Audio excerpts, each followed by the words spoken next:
freedom is never more than one generation away from extinction. We didn't pass it on to our children in the bloodstream.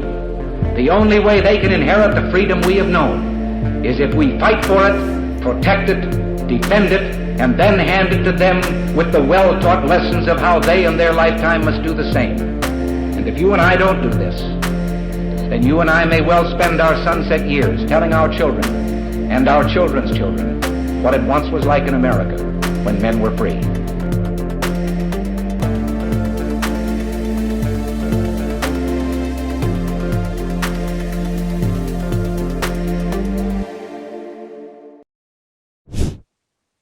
Hello, everyone. I am Cheryl Todd of Gun Freedom Radio, and I am excited to have been invited to talk with you today about how saving freedom has been impacted through the history of women and guns.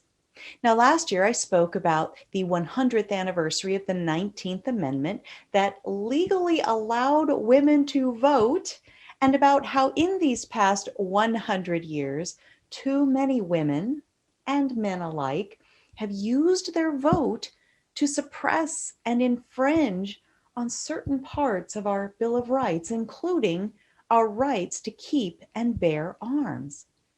Did you know that even when women could not legally vote, we did legally have guns?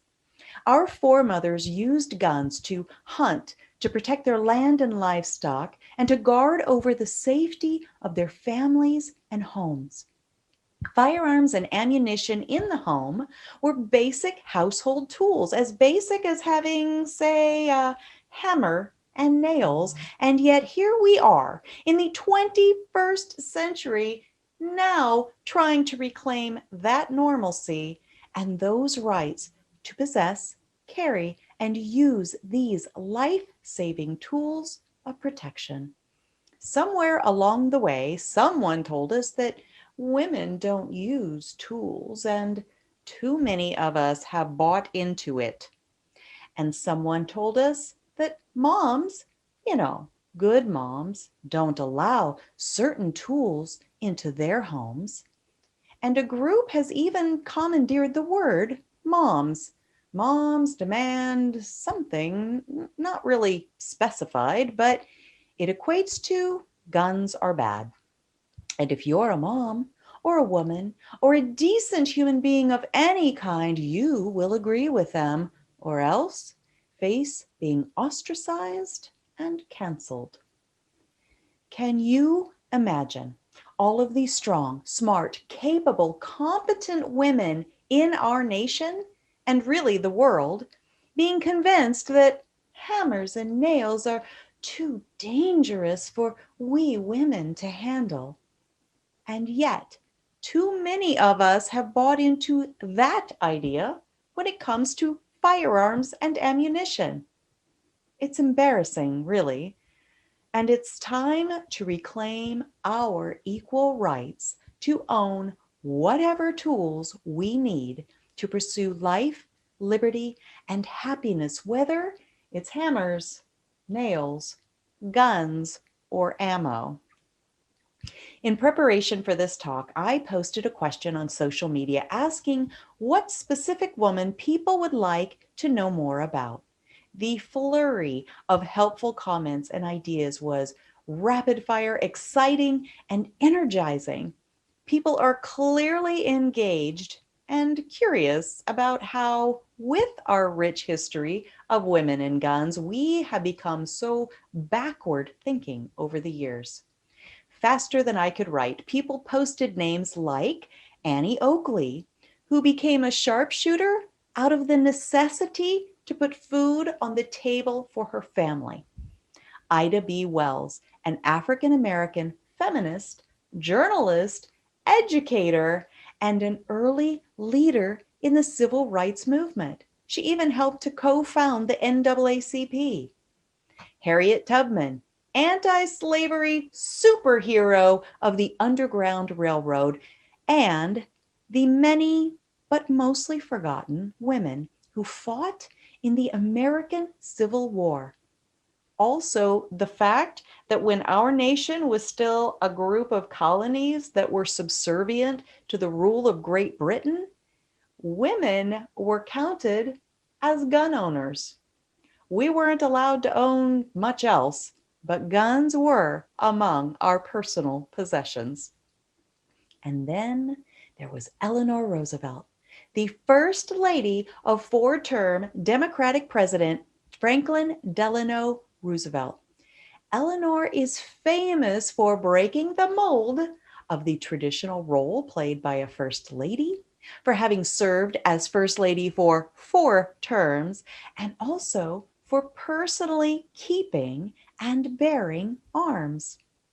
I wonder if the people who convinced us that women and guns don't mix are the same ones who told us that the Second Amendment is somehow a political issue and all Democrats are supposedly against guns. Well, whoever is floating that nonsense apparently didn't get their memo to our feisty and self-reliant First Lady, Eleanor Roosevelt. Here is what is true. Our Second Amendment is a unifying, non-political, and inalienable right that is in our Constitution that is for all Americans. It is a mere 27 words long, and it legally protects our rights to protect what we love. And that is something everyone agrees on. So when I posted my social media question, one of the people who weighed in and even met me for lunch to go over some ideas is a woman who herself will be remembered by history, Ashley Lubinsky. Ashley not only was the curator for the Cody Firearms Museum for several years and is a walking, talking encyclopedia of history, but she also has made history by testifying to Congress, setting the record straight about the misnamed ghost guns, and in doing so has worked to preserve our freedoms. Other contemporary women who have greatly and positively impacted our rights to keep and bear arms are Jeannie Jennings and Peggy Tartaro, who wrote and edited the Women and Guns magazine for many years, helping to tell the stories of women who were making a difference to protect our rights. Also, Dr. Susanna Gratia-Hupp, whose parents were killed in a horrific mass murder at a Luby's cafeteria in Texas in the early 1990s. Susanna was following misguided laws, which left her unarmed at the exact moment when her firearm might have stopped a murderer from killing and wounding nearly 50 people.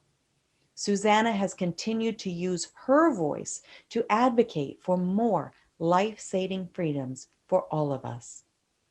A woman who is one of my personal heroes is Juliana Versnell, one of our hosts every year for this very event, the Gun Rights Policy Conference. Julianne has spoken at the United Nations to defend the right of women to protect themselves with firearms. Through instruments such as the wrong-headed Arms Trade Treaty, international gun control is a genuine threat and could ultimately strip individual firearms rights from people here in the United States and indeed all over the world. Finally, no conversation about the history of women and guns could be complete without mentioning one of my mentors, Diana Muller, who founded the DC project Women for Gun Rights. Diana saw the need to bring women together to counter the anti-rights groups with the truth that women do own guns, carry guns, and we value our rights to do so. In 5 short years, Diana has grown the DC project into a powerful force that has a state director in nearly all 50 states and whose members have run for offices, won elections, and have testified in front of both state and federal legislative bodies on behalf of protecting our Second Amendment rights. There are so many amazing women whose names should be on this list. I wish I could mention every single woman who has made a difference and fought for our rights to keep and bear arms. But I think that is so much the point. It is all of the millions of ordinary warriors like you and me across this nation, women and men too, who daily instill our precious and unique American constitutional values of liberty and freedom into each generation, who keep our homes, our neighborhoods, our cities, and our states safe by being responsibly armed citizens and teaching those things to our children and our children's children. This is a history unfolding in real time. We stand on the shoulders of giants and we cast their vision into the history of our nation's future. And each person listening and watching today, thank you for all you do as part of that legacy of saving freedom. Thank you.